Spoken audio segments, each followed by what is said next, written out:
Time to look back at the last Forge FC contest. Simply stunning stuff! And finally, their goal! Here is Match and Review. My word, what a rocket! With Anthony Urciuoli on the Forge Audio Network. Hello, Forge fans. What an incredible match we were treated to in Winnipeg. Your Forge FC really grinding out a 3-2 win that sets them up nicely heading down this difficult stretch. Now, I'm not an all or nothing kind of guy. I don't make it a habit to be hyperbolic, let's say. But when we talk about potential, maybe turning points, maybe catapults for a club at getting hot, clicking at the right time, I've got to tell you, this felt like one of those matches. And it's not because it was this dominant 90-minute. I got to tell you, and we've learned this over the years, match over match, that those dominant performances are nice, but they don't necessarily, there's not a lot of character in them all the time. They don't necessarily give you a glimpse into what a club is all about. This one, though, this was a difficult 3 points. I mean, this took a lot of just emotional swings, adjustments on the fly. Every single player, every position played a role. The coaching staff came up huge in this one, in my opinion. And at the end of the day, it's 3 points on the road in a place, you know, over the years, these two clubs have been almost 50-50 in terms of their head-to-head matchup since 2019. Forge had a slight edge with one extra win, but they've been essentially even. I mean, this has always been a difficult club for Forge to play against and a difficult venue for Forge to play in Winnipeg at Investors Group Field. But Valour, on the brink of elimination, not able to qualify for the postseason. They desperately needed 3 points, and they played that way. But Forge, just a little bit better. They did just enough, just the right amount. And the Stars, you know, you need your big guys to show up in big moments, and they did. And I got to tell you, I'll say it again. This win was more impressive than than that 4-0 win at York or some of these other dominant whistle-to-whistle victories Forge have had. Because you don't really learn a lot about your club in those matches. When everything's going right, it's great. You want to see how your team responds to adversity, and you really want to get a sense of who your guys are. And I think this coaching staff, the fans, we learned a lot about this team in this match, and the timing could not be better. Let's go to the top. There's a lot to talk about here. Valour coming out in their home black, Forge in their orange. Starting lineup, some surprises, but not really when you give it at first, maybe surprises, but then you give it a second. You're like, okay, I know why this is the way it was. Up top, Forge FC, Benny Badibanga, Taron Campbell, and the 17-year-old Kevin Tavernier up top as part of the attack. In the midfield, Kyle Becker, Abubakar Sissoko, and Kadeem Kane as your classic six. On the back line, Matusala and Rama, your fullbacks, Ashton Yodi-Johnson, Mandrakar James, your center backs, and Tristan Henry in goal. And oh my goodness, not that we needed to learn any more about Tristan Henry. I say it week in, week out, the best goalkeeper this league has ever seen, ever witnessed. And he shows it. Week in, week out. Consistency out of your goalkeeper. Ultimately, that's all you're asking for. That's one wild card. You don't want your keeper to be a wild card. That's the last thing you should. If you're a coach, the beautiful thing about having a quality elite keeper is that you don't have to worry about them. You don't have to think about them. That's one less thing for you to worry about. And Tristan Henry showed up again today and really at moments looked like he would be the man of the match, but things evolved quickly in this one. Now, if you were looking at the lineup, And you see Tavernier, Kadeem Kane. You're going, these are big matches for Forge, and nothing against those young players, but there are guys who are more proven and maybe more just consistent, reliable based on their body of work that were on the bench. And you're saying, what is going on? Well, U21 minutes, very important. In fact, if you do not get your minimum 2,000 minutes, you don't get to play in the playoffs. So it's pretty important. Coming into this match, Forge FC needed 371 more minutes from their U21s. And coming into this match, it had been 4 matches remaining. So some work ahead of them. And for this coaching staff, Tavernier, I mentioned 17 on a development deal. Kadeem Kane, 18. So these are the guys, and Kwesi Poku would have been part of that mix as a U21 guy, and he's more experienced than the other two, but unavailable because of suspension. And I'm not sure if there's anything outside of that. So that's why the youngsters were in. And by the way, I do want to point this out. I get this every time I watch a match in Winnipeg at Valour. I don't and maybe this says more about the crew at Tim Hortons Field than anything else. That changeover from football to soccer, I mean, it can't be easy because you're getting rid of, on a football field, there's a lot of white lines going on there. It's packed with white lines, and you have to get rid of those for a soccer match. And at Tim Hortons Field, you watch it. I mean, in terms of just quality pitches that look nice just on TV, and I know that seems like shallow or whatever, but it does matter because you're presenting the sport to people that maybe aren't as familiar, and they can get kind of a sense just by looking at the pitch, the stadiums. There's just a sense you get whether this is going to be something you want to continue to watch or maybe attend down the road and spend money on. And I don't. I'm not saying it's easy. I don't know what goes into these changeovers, but they just, whatever they're doing at Valour just isn't cutting it for me. I know a lot of work goes in. I spoke to Ed Tate earlier this week. He's a Hall of Fame journalist in Winnipeg, and he talked about how hard that crew works with a field changeover and how great of a job they do. I don't know. It just, all I'm going off of is optics. It doesn't look good. I don't know. I don't know why Tim Hortons Field. Maybe it's just Tim Hortons Field has this elite crew of, and I'm sure they do, but they do a fantastic job. I mean, you can't tell which sport is.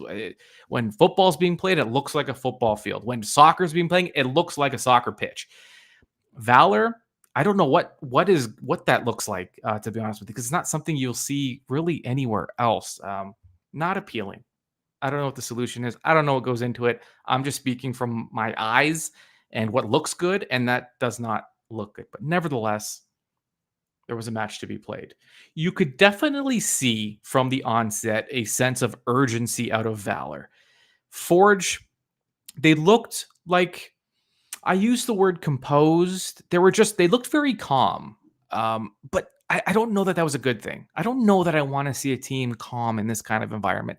Not against a very aggressive team that was in a literal must-win, do-or-die scenario. And I would have liked to see Forge's attack a little more lively. There were multiple moments in the early going where Terran Campbell looked like he was alone at the top of the attack. Just not a lot happening around him off the ball, not a lot of supports. And we've always talked about the tactical demand under Bobby Smirniotis. If you are going to play for Bobby Smirniotis and his staff, there is an expectation that you are going to play a certain style of match, a certain style of tactics. And it's not, I'm assuming it's not easy. But with some new faces, many of them young in the starting lineup, it got me thinking, can that tactical demand cause a pause in a player still trying to process new things? I mean, you would think it would have to. It'd be only natural. It's hard to just play instinctual when all of a sudden you have new instruction and you don't want to disappoint your teammates or your coach. You're trying to do the right thing, but it can slow you down a little bit. And it looked too often, Terran Campbell was just kind of alone without a lot of support. And is that overthinking from teammates. It didn't look fluid. It didn't look natural. And Forge always looks their best when it's just bang, bang, bang. It's pace, it's speed, it's ball movement. If you're the opponent, you're dizzy after a Forge possession because it's just so quick and there's so much going on and it's so confident. That was lacking in the attack, at least early on. Boy, did that change. 11th minute. Despite all of these seemingly negative things I said, Forge opened the scoring. The league's most underrated player over the past 2 seasons, Abubakar Sissoko, just the hardest working guy you'll ever see. Box to box, he's one of those guys. There's some, I don't want to perfect, that gets thrown around, and sometimes it's impossible to be accurate when you call someone perfect, but he just seems to do everything right. And he was rewarded. Received a delivery over the top by Mandrikar James, landed inside the area. Yisley, the Valour keeper, charged off his line, but Sissoko was able to lift it over the keeper. And it's 1-0 Forge FC. You're on the road. You opened the scoring. It is exactly what you're looking for. But I mentioned Forge, not super urgent. Valour, very urgent, because it was literally, it was do or die for them. They needed 3 points. So 2 minutes after Forge opened the scoring, desperate for 3 points, Valour comes right back. Tristan Henry made an incredible save. But his teammates did not bail him out on the second, third chance opportunities. The teammates just did not pick up the loose bodies in the area. Keon Williams, unmarked, was able to drive it home. Very frustrating for Tristan Henry after making just an unbelievable diving save to his right like he did. Nevertheless, we are even at 1. 27th minute, Rama gets the first booking of the match. He gets a yellow after an aggressive challenge from behind. He had already received a warning for his ongoing battle with DeBrienne, and it's always noteworthy when Rama gets an early booking because his style of play is very aggressive. It's why he's great. So you can't really tell him to tone it down. You can, but it ruins it's who Rama is. It's why he's Rama. He's going to give you that 110, just pedal to the metal, full aggressiveness, full energy at all times. So when a guy like that gets booked early in the 27th minute, it is cause for pause, because is it going to take him out of his game? Or if it doesn't, is he going to get that second booking and now put his team down a man? So early booking to Rama, it's always a little noteworthy for Forge FC. A few minutes later, Tristan Henry, he was just unbelievable in this match. So many key saves. He was forced to make another, diving again after Valour found some gaps in between the Forge midfield. And on the other side of things, there were a lot of gaps waiting to be exploited by Forge FC, especially on that right flank. I don't know if Valour was just not feeling threatened by the 17-year-old Tavernier in his starting debut, but there was space there. And Forge was just a little off in finding adequate deliveries into that space. Maybe it's a chemistry issue. Again, his first start, still getting used to his teammates. That's something that, you think of the guys who have played wing for Forge FC. Chouanière, Borges, now you have Badi Banga. There's just so much quality there. You're used to it just being easy, just clicking. But when you have a new face there, it is going to take some time. So valuable.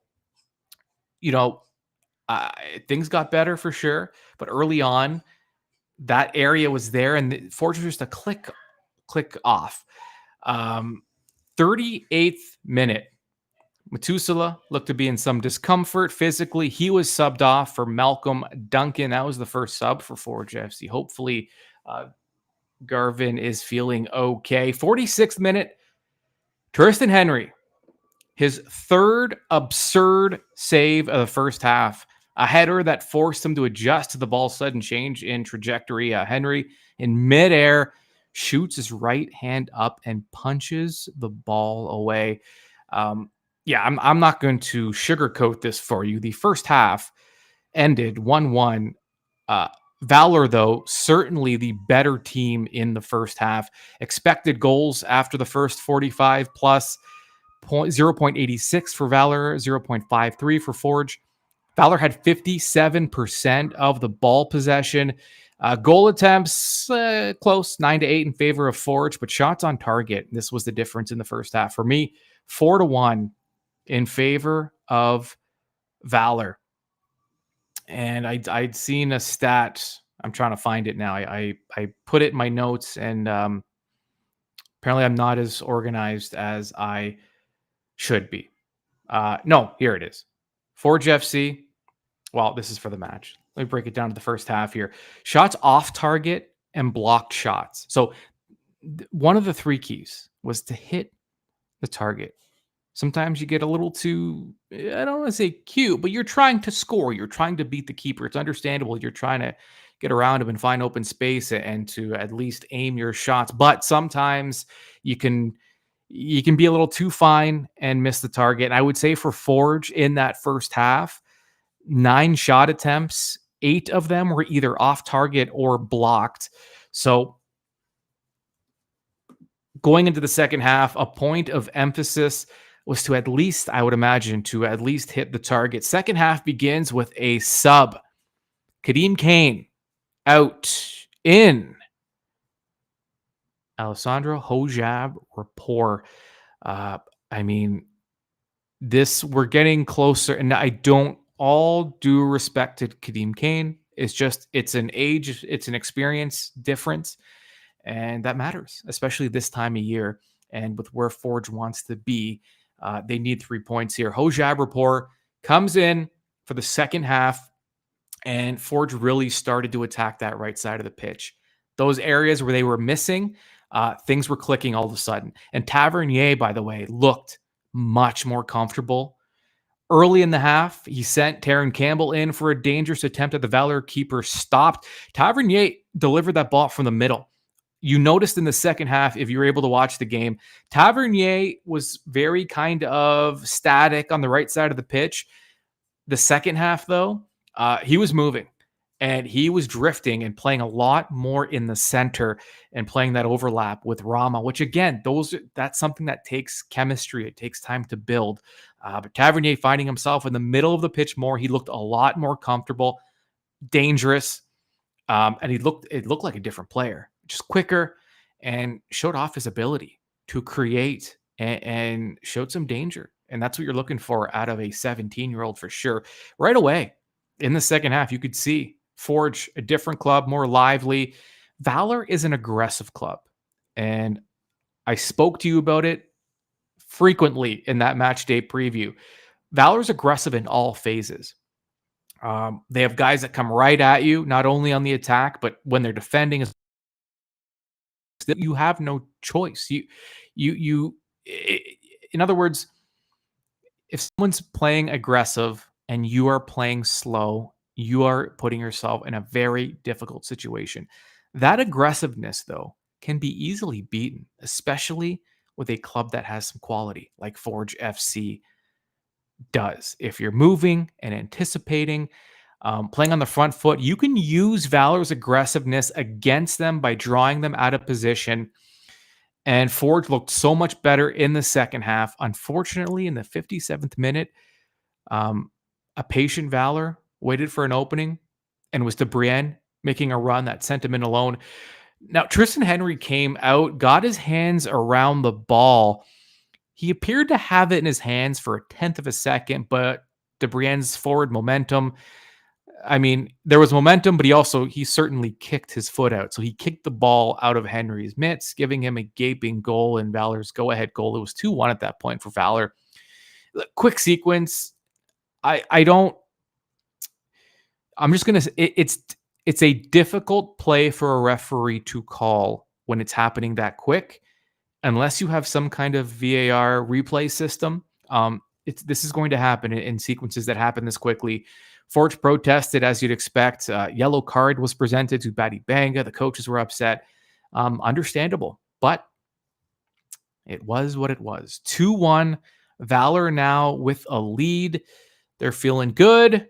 They're feeling comfortable. Forge comes back with a substitution. Taron Campbell, Tavernier out, in Rubens Pasillas and Tristan Borges. And an immediate difference was made. 64th minute, Batty Banga delivered a gorgeous ball into the area. Forge had 7 guys in the box. And this was kind of indicative of just some of the things that were lingering from that first half. Forge had, they had around 7 guys in the box, but not a single run toward that ball, that beautifully placed ball that just ended up bouncing to the keeper. Barely any movement. In fact, you could see Hojab Rapport just gesturing to his teammates, like, let's go, come on. What are we doing here? And then Hojab Rapport coming in as a sub. He not only talks that he can walk the walk. We already knew that. But he showed it again. Starts the sequence like he normally does with these builds. Borges then finds Rama with a beautiful through ball. Rama, who just sometimes doesn't get, because he is that bulldog pit bull of a player, he doesn't really get a lot of credit for some of his playmaking ability, and he can certainly do that as a fullback. And he found Pasillas running in from the top of the area. Mr. Efficient, scoring at an elite rate despite not getting the minutes this season that he did last. He scores, and this match is even. Pasillas, by the way, I was surprised to hear this because it doesn't seem like he's been around that long, but this shows how efficient and how dangerous he can be. He doesn't need a lot of opportunity. It doesn't need a lot of minutes. He is now the 4th all-time on the CPL goal list with 27. That is remarkable. I had to go back. I thought I heard it on the broadcast, and I went back and checked, and I was like, wow, it's amazing. He has not been in this league for that long. And like I said, he's not getting, the full 90 game in and game out, but still 4th all time on the CPL goal list. And then moments later, Batty Banga found the captain making a run. Becker was stopped in close, but that goal from Valour really sparked something in Forge. That sequence with Hojab Rapport kind of rallying his teammates in the area. Things just started to roll. The momentum started to build. Borges looked like a man on a mission the second half. The second he touched the turf, everything he did was with a purpose. And this looked like Forge FC. And they were rewarded for their efforts in the second half. 84th minute, Rubens Pasillas gets the ball in his feet. He posted up like a big center in basketball. 2 guys were on him, and he was about 10 yards outside the area. He gets taken down. He draws the foul thanks to his hard work, his patience, determination. That sets the stage for Benny Batty Banga. Yet again, he scores his 2nd of the season off a set piece. Both of his goals now have come off set pieces. I refuse to believe this wasn't deflected, because if it was not, Batty Banga has some kind of magic that I don't understand it. This ball barely had any spin on it. It went over the wall and just dropped. I mean, it was a Tim Wakefield knuckleball. It just went up, dropped. Barely any movement on the ball. I saw it and I was like, there's no how, but I watched the replay and I didn't see it touch anything. I will give him the credit, but it was almost too good of a goal that you wonder how it was possible. But as of right now, it went in clean. It was a knuckler, and the bottom just fell out of the ball. It dropped in. Yesley just stood there. I mean, what do you do with a ball like that? It dropped into the lower right corner. Benny did his signature backflip and a Batty banger. That made it 3-2, and Forge FC would hang on for all 3 points. Your final stats at the end of this one: expected goals in Valour's favor, 0.92 to 0.75 for Forge. Ball possession in Valour's favor at 55%. Again, I mean, that's an indication of how much better Valour was in the first half, as far as I'm concerned. But because that second half, I mean, it was just a completely different game. Valour's expected goal, here's your stat. And here's the difference. First half, Valor's expected goals were 0.86, and they had one. Second half, Valor's expected goals 0.06, virtually zero. But they scored because of that play where Henry had the ball and it was kicked out of his hands. But Valor did not do much. I mean, well, they did next to nothing in that second half. And Forge was clearly the better side. They came out, they made, I mentioned how much credit the coaches deserve. They made adjustments, they made changes, and they brought guys on that were able to elevate their teammates with their experience, with their quality. Guys that don't just tell you what to do, but they show you on a touch-to-touch basis. And at the end of the day, Forge FC with a just monstrous 3 points. We'll revisit the 3 keys to the match. And yeah, I honestly, I don't know if these were checked off. I just, those two halves, I mean, they just did not align. But key number 1 for Forge FC was counter ready. And that just came from in a space where Valor's going to be aggressive. They're going to be on the front foot. They're going to try and beat you one-on-one. They're going to push you. And if you're Forge, there were opportunities on the counter. And they didn't necessarily result in any goals, not directly anyway, a few builds. But at the end of the day, that's kind of a wash. So we'll kind of put a straight line through that one. Key number 2, find the gaps. There were just so many areas of the pitch ready to be exploited. They couldn't quite connect in the first half. They found them in the second. That is a huge check mark and a big reason why. 2 of their goals just came from attacking those open spaces, those gaps, and capitalizing. So it's a big check on find the gaps. And key number 3, hit the target. They should have hit it more than they did, but at the end of the day, they hit it enough. And there's your check. So 2 out of 3 and 1 draw as far as the 3 keys go. But the moment you've all been waiting for, because ultimately here is all that matters at this time of year. And that, it's the standings. It's the table. At the conclusion of this one, Forge FC now with 39 points. They are in second place in the CPL. You need, not need, that's maybe the wrong word. You want to finish in the top 2. Look, ideally you finish first. You get CONCACAF with that. You get the award for the best regular season club. You get to host that 1 versus 2 playoff game. It's important, but ultimately the next best thing, and Cavalry is just, it's not official, but it looks like they've secured top spot in the CPL. They're certainly on their way. So if you're Forge, you need to find that second spot. Second place means you will play the first place team in the playoffs.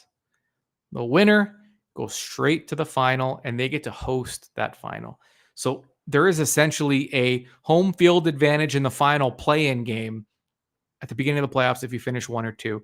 And if Forge can finish there, they would likely play Cavalry, and the winner would host CPL final. The loser of that match is not out, and that's the key. This is better than a bye week in the playoffs because it's a play-in game, not only for home field, but if you lose, it's okay. You go right into the semifinal, and you get potentially another crack at that team you just lost to in the final. So getting into the top 2, paramount in terms of just your odds of winning a title go up exponentially if you finish in the top 2. And that's where Forge wants to be right now.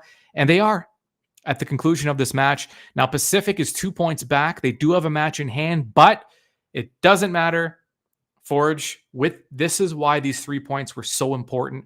With these 3 points, Forge, they now control their destiny. With 3 matches remaining, they have a match against Pacific coming up next week in Hamilton at Tim Hortons Field. That's going to be a big one.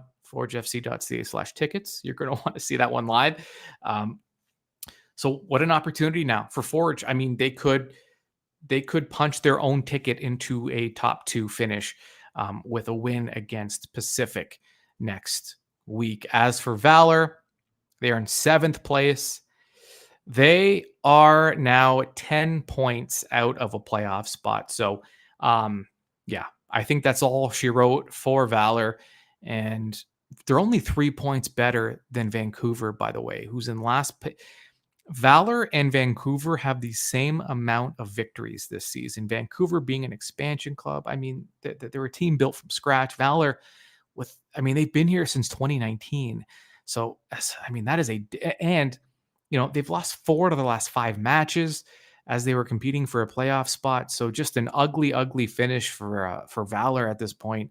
And they're only 3 points. Just in terms of pride, to finish below Vancouver would be a very, very big blow. And with that win, we need to emphasize Forge FC really cementing their status now as the best away team in the CPL. And that is good news going into the postseason, because it looks like they're going to play at least one away match. And those are ones you're going to, and this is a club that should feel very comfortable playing away from home, because they've done it all year. In 13 matches, they have 23 points. That is the best in the league.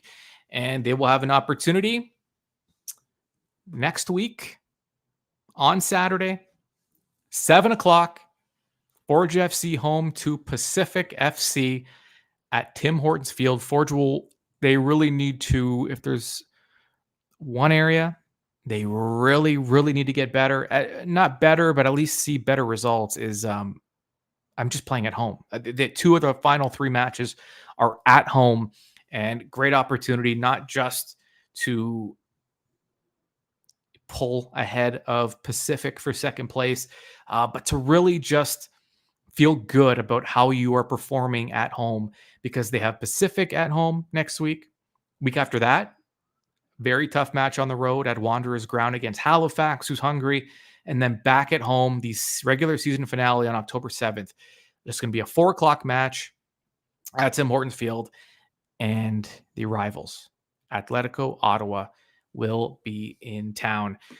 So if you are a Forge FC fan, and I assume you are, at least the vast majority of you watching and or listening, you should feel really, really good about what you saw from the club, just the character, the resolve. You have to be able to win in different ways. You have to be able to win when things don't go your way. Giving up a lead, going down, having a goal scored against you that was questionable and that you just felt angry about, and then to regroup and tie the game after that, and then score the game winner after that, is huge. And it was on the road against a desperate club that was fighting for their lives.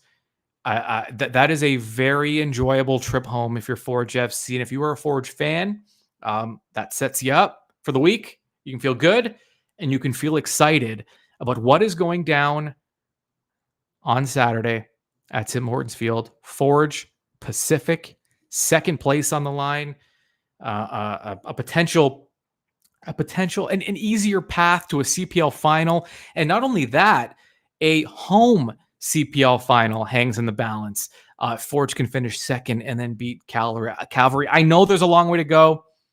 I know I'm counting my chickens, but that's okay, because I'm allowed. That's my job, is to give you all the scenarios, and you can figure it out for yourself. But good feeling if you're a Forge fan. Let that feeling go on throughout the week. Your final one last time, 3-2, Forge FC ahead of Valour. Check, subscribe to the Forge Audio Network. You will be getting all set for that match with Pacific. Mackenzie Barwell will deliver Forge Daily. You'll hear from Bobby Smirniotis behind the beard. Kyle Becker has his own show now on the network, The Captain's Log, and you'll hear me. I will get you fully prepared for Pacific and Forge later this week. So the only way to get notified instantly is to subscribe wherever you get your podcasts, or subscribe to the Forge channel on YouTube. Until then, enjoy your week, and we'll talk to you very soon.